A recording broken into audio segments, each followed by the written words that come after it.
15th of May and racing in the Republic. Okay. Racing in the Republic. Okay, thank you. That's my job. How of care? You share the conversation, some of the interactions that we should consider in embracing the fact that there is need for caregivers now to come in handy to support these patients. Also, we have still an emphasis of consideration. And in the meantime, ladies and gentlemen, we'll also understand, because we've not been discussing about HIV and AIDS, but there are champions that would like to be part of this conversation, and they're and you're watching The Morning Drift. All right, Emma. When we're talking about caregiving, what do we mean? Caregiving is taking care of the sick, yeah, especially the elderly, yeah, giving them the best that you can in their sickness period, yeah. Indeed. Yeah. Observe your tone, your body language. How do you communicate to these patients? In communication, especially, you need to be polite. You can scare them. Last time. So how do you approach me? Approaching you, first of all, I will introduce myself because I'm meeting you for the first time. I don't know you. You also don't know me. Wait. Okay. Caregiving. Why? You to the toilet alone. You doing? Maybe use so help. Maybe use so. Helping you in all those, it's difficult. Indeed. Kama ni mingi kidogo itaping you in all those, it's difficult. Indeed. Kama ni mingi kidogo itakushinda. So how do you handle that when their weight is excess? Complications. Patient is too. All right. Yeah. So is that there also other. Kuna mmoja alishanibebea mkono. So when a patient or when a patient or maybe relax the patient. Okay. To become the patient is in the hospital, you can talk to the nurse in charge. Yes. To the nurse in charge. Yes. All right. So if they are not, maybe you are. You'll need just to calm the patient, you alone. So to talk. You alone. So to talk. All right. And some patients. All right. And some patients like the strokes and aongei, but that you can observe. Aongei, but that you can observe. How do you get? How do you get? Doctors recover very well. Give us that. Recover very well. Give us that. You are a professional. When these. You are a professional. When this. That. But when then maybe it's the attitude that the family want. Then maybe it's the attitude that the family members of the patient give the healthcare assistant. Yeah. All right. But it's not good. Expect you to give them the good treatment. Expect you to give them the good treatment. So if you are the one angry or maybe attacking them, then you are not helping in any way. Okay. In fact, you are adding more pain to them. So no matter how the aggressiveness the patient is, just calm down, because your work is to prepare them or help. So no matter how the situation is, you need to be calm and talk to them politely. At least through that, the patient can heal. All right.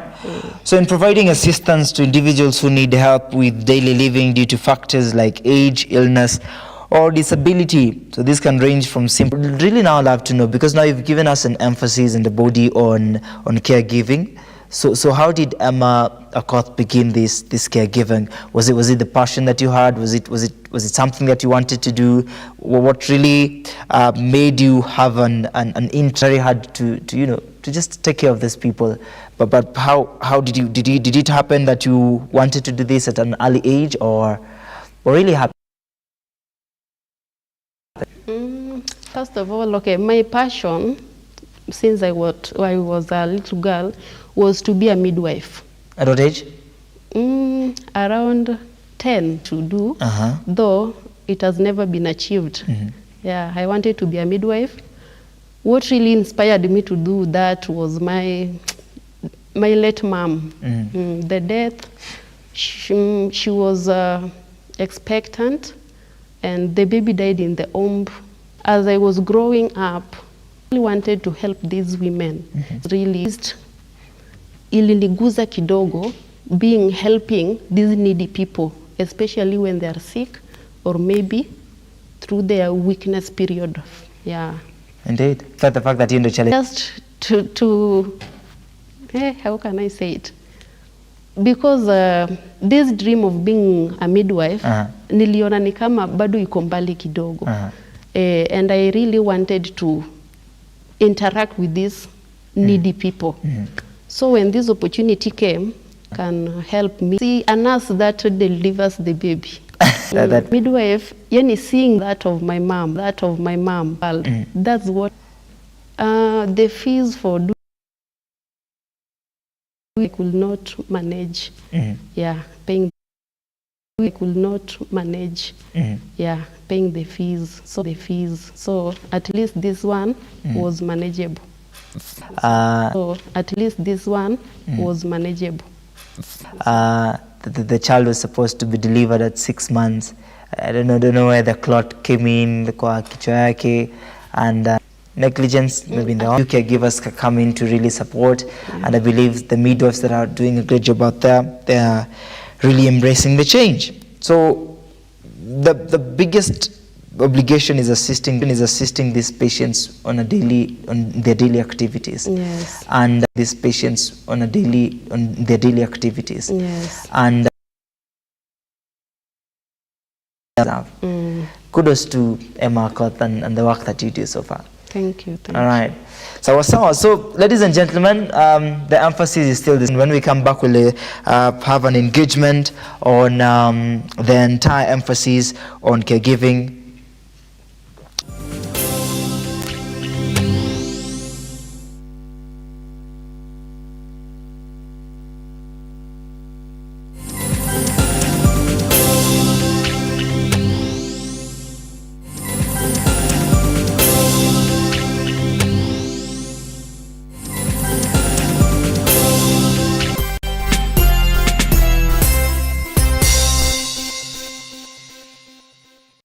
How do you start your engine when it is time to drive? Are you a first-time car buyer or want to upgrade your wheels? Do you know your car brand? Is it powerful, stylish, or does it turn heads as you drive past? Well, let's get to know all about wheels on the Daily Drive Show with Ian Otieno as we review all automobiles inclusively, specs and powertrain, interior, exterior, and pricing.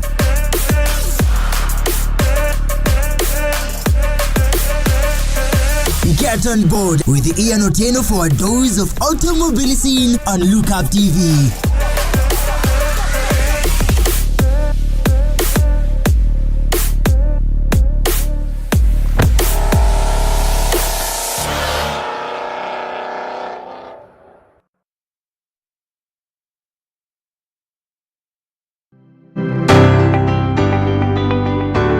If you want to have a proper outlook of the economy, then you have to speak to the wheels and gears of the integral businesses in the country. And I want to be able to make the youths and everybody coming up in Kenya know that this is here locally. Men and women in the thick of the bust of markets rising and falling, fighting to make their business decisions stick. I've always lived in my career that I can never be late. You need to train by yourself. You need to practice by yourself. Then from there you can compose yourself and give kind of services like this. On season 2 of the Captain's Arena, we seek the inside of the minds, predict the shift in the markets, get inspiration to start and make sense of it all. Just watch what everybody else is doing and just make sure you're giving back to the society. Oof. This is the Captain's Arena.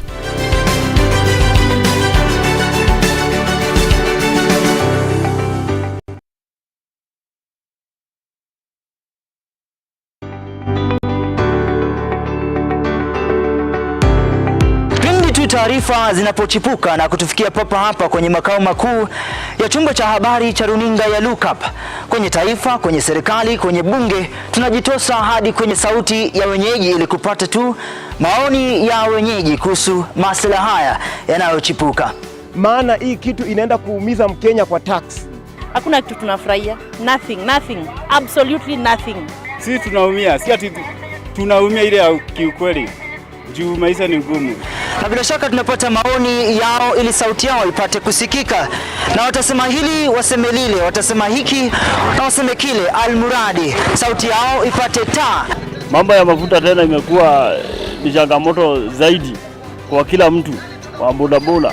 Uchumi ikikuwa stable, tunaamini mambo itakuwa sawa sawa. Kwanza alikuwa na ria wasa wa boda, mama mboga nini. Hawa sasa ndio wamefinywa zaidi man.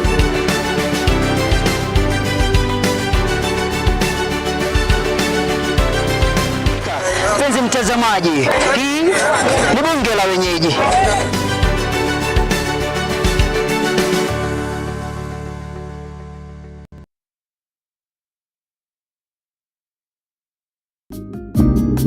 People are there to belittle you. When people are questioning you, if you don't move fast, of course, yes, you lose it, but then it's not us to push you. But you do not know the God who has been molding me. What has he been doing to me? The deep and mature conversations of empowerment for you with a curious mind and an appetite for oriented conversations. I concur with what you're saying. You plan your finances, you can easily live without a debt. An engaging safe space of free expression and truthfulness with an upheld vibrance, motivation and happiness. So many children who are there, they are not living their dreams. Join us for deep conversations with Zipporah Gashushe every Saturday from 8 p.m. The Deeper Conversations on Look Up TV.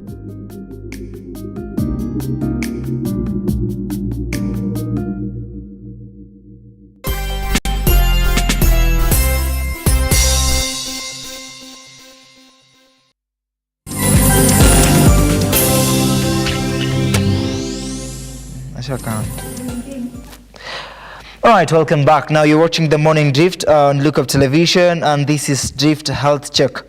Around the conversation on caregiving, we were embracing the fact that there is a need for patients to be taken care of. And by the way, we want to involve Gladys Wamuyu, of course, will be here in a short while. But in the meantime, we're embracing Emmah Akoth to really understand the context on caregiving. Caregiving the Champion also. But a question is raised here: how do you build trust and emotional bonds with patients and their families? Earlier on, who are not related to the care recipients provide care, such as friends or neighbors. That is informal caregiving, and the trained and paid to provide care.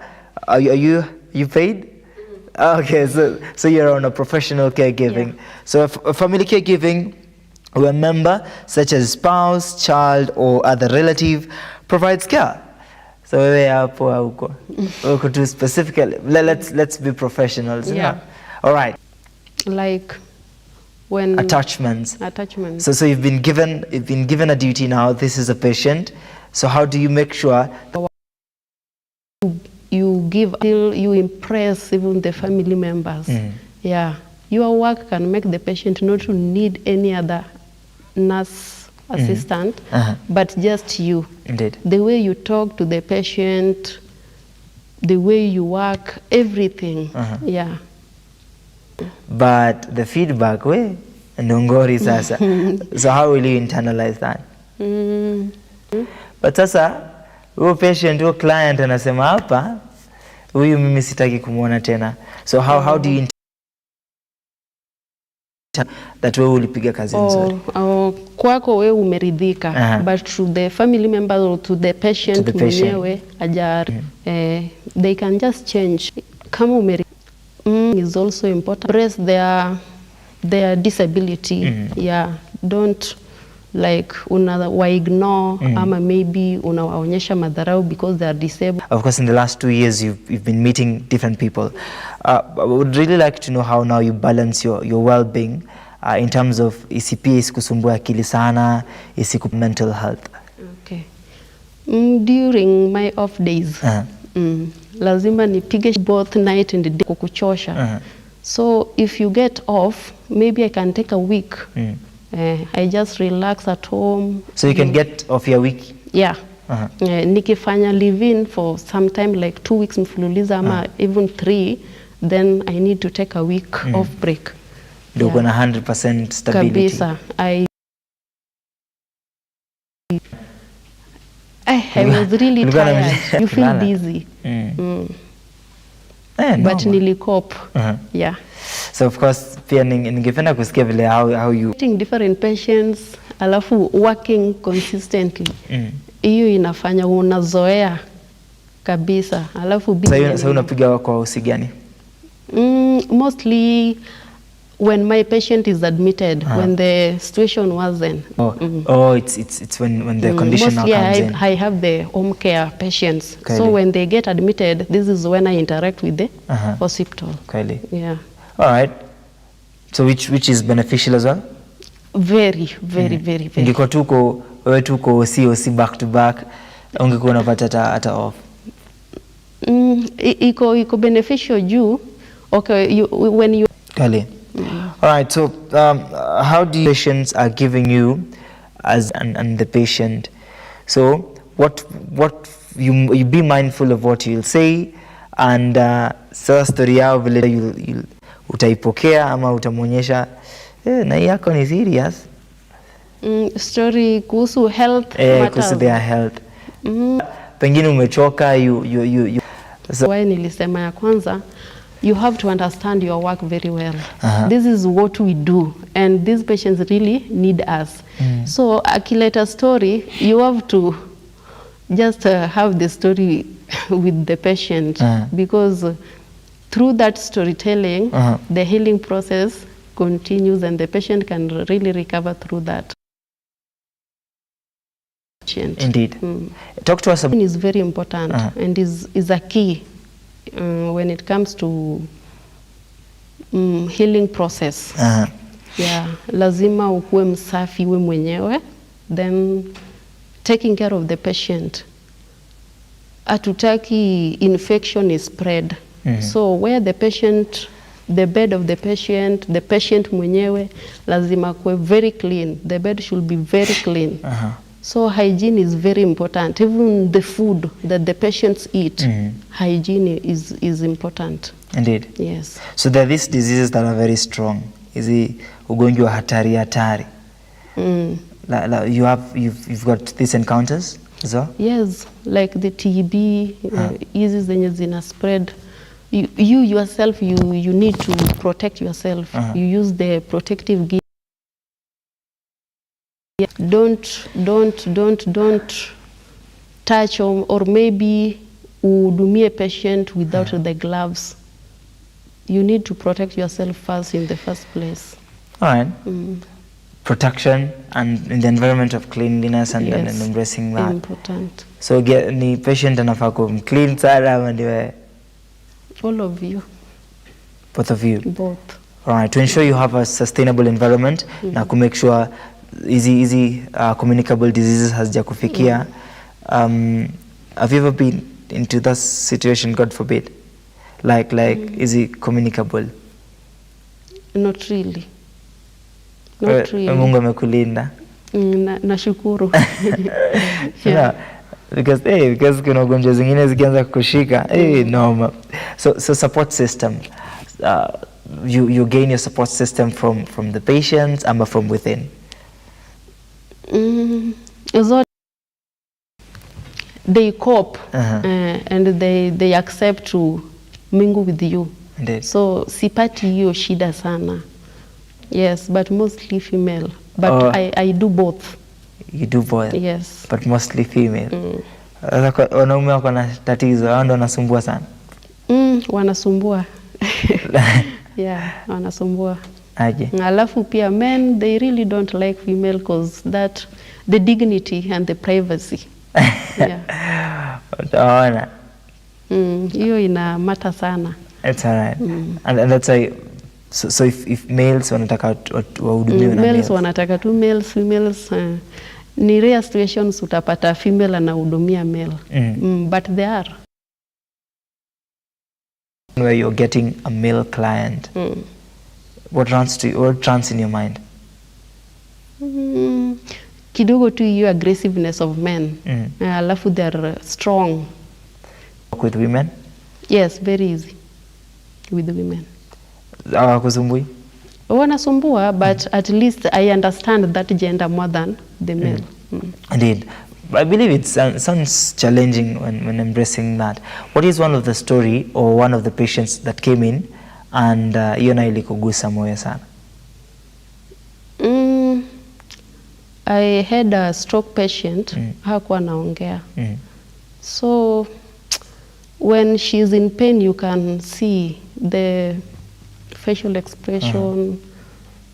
She can call you using the hands. So when she's really struggling or straining. Yeah, so kidogo alafu pia hezi ongea. At least kama angekuambia I feel pain in this part or maybe. So kidogo unatamani sana ku help, but you don't know really where is the problem because hezi ongea. So when you wanaongea kidogo at least, so how do you know what to do? How will you know that they are speaking now? How will you know that this is what they want at the end of the tunnel? Yeah, vile nilisema the body language. Maybe like the turning is very important to the bedridden patients. Akichoka kulala on one side, kidogo utaona sasa anasumbukana. Maybe aturn kichwa all the time. Hiyo tu itakwambia the patient amechoka na kulala, maybe on the same bed or maybe on one side. Yeah. Indeed, on the same page, what in your professional area, what is the more important thing that you have wanted to do apart from what you've done? So what like this one I would have done much better, or ningeongeza tu more weight. Are there points in time that you've seen a patient and you say, I wish I would have some more areas to assist, some privileges to work on, some things to really embrace this? Have you ever encountered that? Hapo ni kidogo tu sana. Like the patients who need these therapies. Mwenye haezi tembea. Indeed. And if you are alone, ni challenge sana kumweka tembe peke yake, not fully. Mention comes to sasa from here I can handle myself over. Time yako imeisha kidogo, sasa you give me some time for myself. Kidogo nini, most of my patients are bedridden. And you have to do everything for them. So the most important thing, you have to explain whatever you want to do to them before you start anything. Indeed. Just explain, because of that dignity. They need their privacy, yes, but because haezi fanya chochote, you have to do it. So explain to the patient, I want to do this and this, please allow me. Though hata fanya because she or he is helpless, you have to do it, but explain first. So challenging kubwa yako ni watu hata I think inakusaidia sana because you're the boss there. You'll make decisions. Most of the time you'll make decisions. And then these patients, you've been with them for maybe quite some time, and now it is time to do something. They are healing. They're recuperating. How do you balance that when now it's time now they are healing now? They have recovered. They have recovered, and so how do you handle that? That one is, you feel very happy because I had a patient mwenye alirecover very fast, and I was very happy seeing her. At least now she can do things alone. Okay. And that's the target that we need to have. Indeed. Emmah, talk to us about your success story.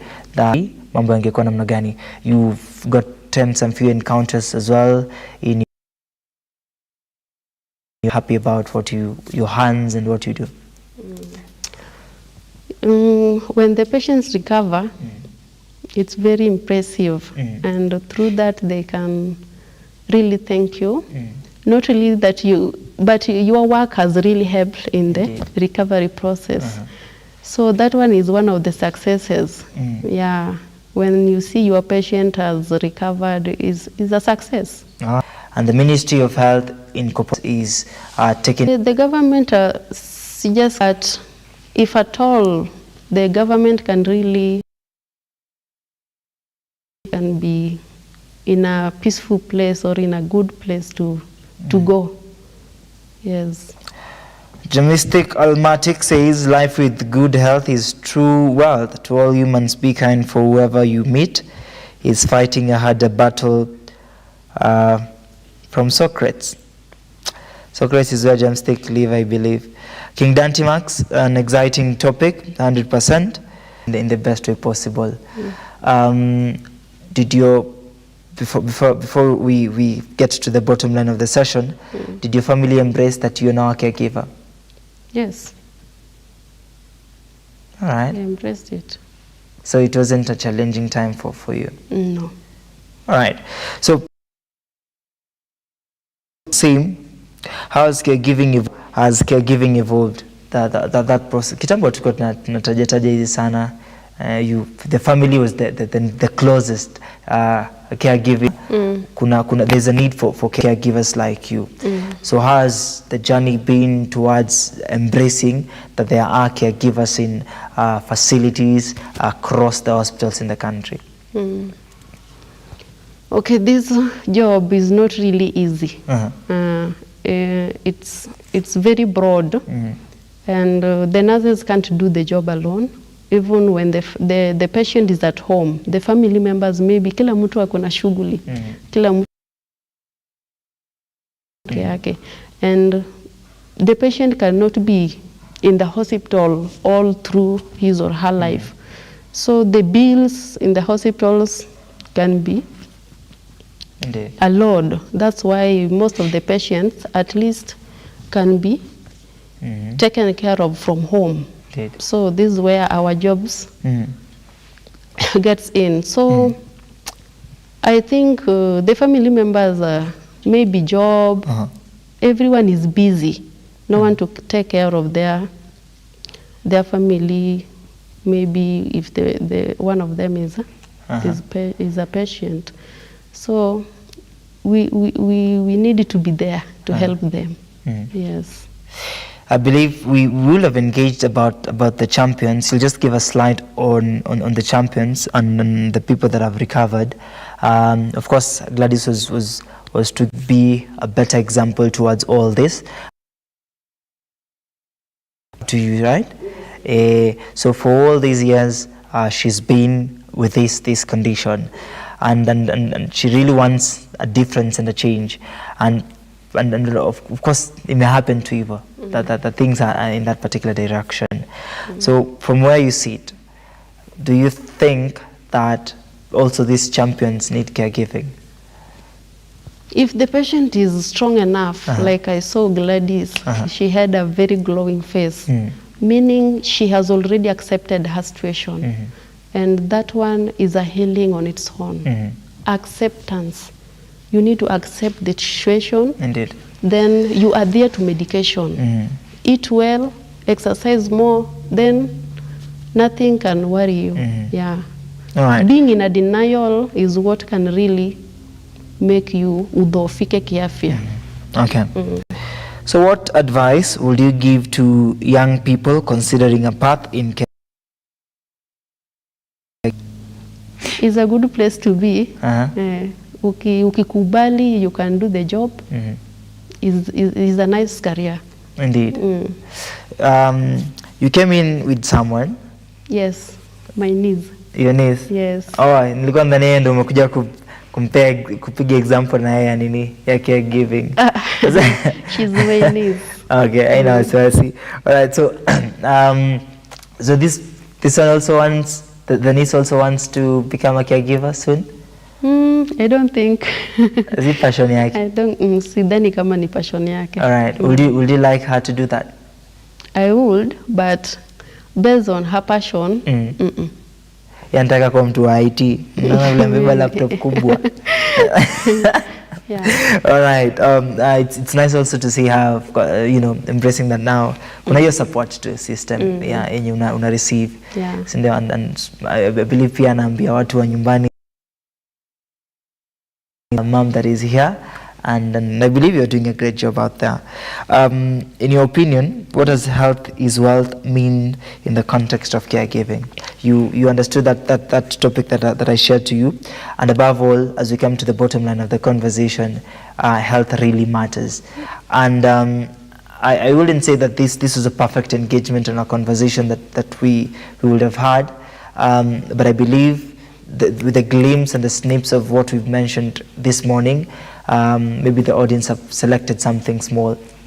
But because health is wealth, and wezi pia piga wera ama wezi tafuta kazi when you are unhealthy.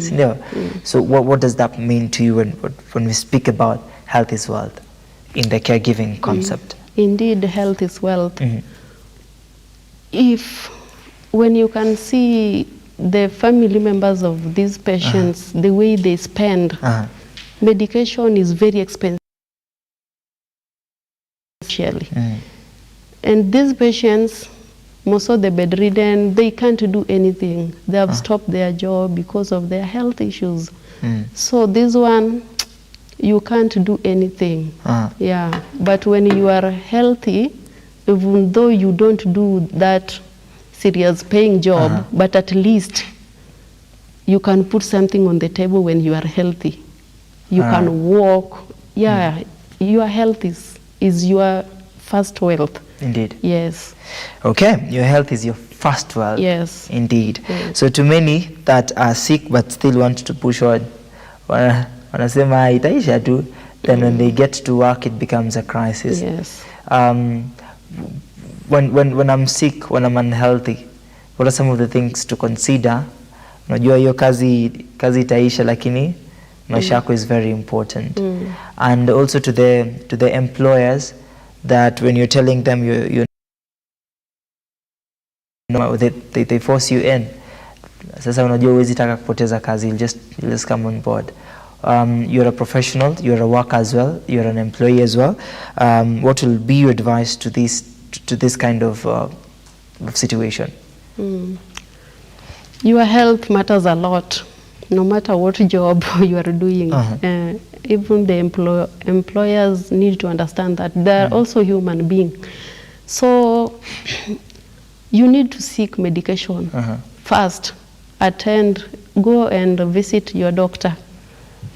Seek medication first. Yeah. Indeed. Put job aside, because your health, you can't do that job when you are sick. Indeed. So seek medication first, then you can proceed. All right. Yeah. In your entire life, I believe I'm older than you, so yeah. So in your entire life, what have you learned? In my entire life. In your area? Just as the vile tu mada inasema, health is wealth. Indeed. That's what I've learned in my entire life. Okay. Yeah. So I want to give you a chance now to give some shout out back home to your fellow professionals, to your caregivers, friends, then we call it an end. Okay, thank you Moses. Nimeshukuru sana. Nitapaza salamu kwa sistangu mkubwa anaitwa Emily. I hope ana watch, or maybe ata watch later. Emily Atieno anasema watching live from Ngong. Yes, she is in Ngong. Nice. I'm very happy. Then to my siblings, Bro Apo, Bro Brian, my father and mother at home.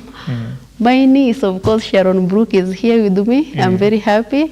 And my in-law, Juno Mondi, is the one who has really made me to achieve this.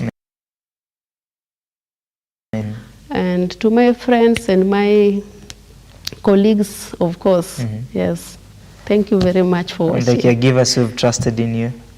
Caregivers, not really, but at least those who knows me and that are watching, I salute you. All right. So I believe to that point. So ladies and gentlemen, we've really embraced the caregiving and really understand the aspect. But I'd really like to invite you again to have the conversation on caregiving and really understanding some of the environments on caregiving. It will be a pleasure also to host you once more, Emmah Akoth. Now there are so many other questions we'll also like to ask, and there are many engagements that we'd like to embrace in our Drift Health Check. But as it stands, we really need to have the conversation day in, day out, that health really matters, and we needs health is wealth. So nothing would have happened, nothing would have been done if we were unhealthy. And of course, everyone has their own understanding, perception, and the view of how they relate to things and understanding on some few things. I believe to that point, we've come to the end of this particular session. It's 55 minutes past 9 a.m. If this really matters to you, it's still on the social media platform, that is on Facebook and YouTube, and also our website www.lookuptv.co.ke. Masikiragu, Kambua Nzavu, Hana Karaoke, and Emilia Teno, and above all, Mystic Almatic. Thank you so much for tuning in, and thank you so much for your engagements right here on our social media platforms. And above all, thank you so much, Emmah Akoth, for making time for us. And I believe also thank you so much to Gladys Wamuyu in absentia. Mention as well to come just and say and give us a shout out on the same. But in the meantime, thank you so much, King Dante Max and the entire operation for making this happen. Thank you so much, Jamistic, for the good sound, I believe, and thank you so much, Sarah. And there's a new attachment, Trevor. So see you tomorrow as we embrace Social Wednesday. My name is Okech. You're watching The Morning Drift.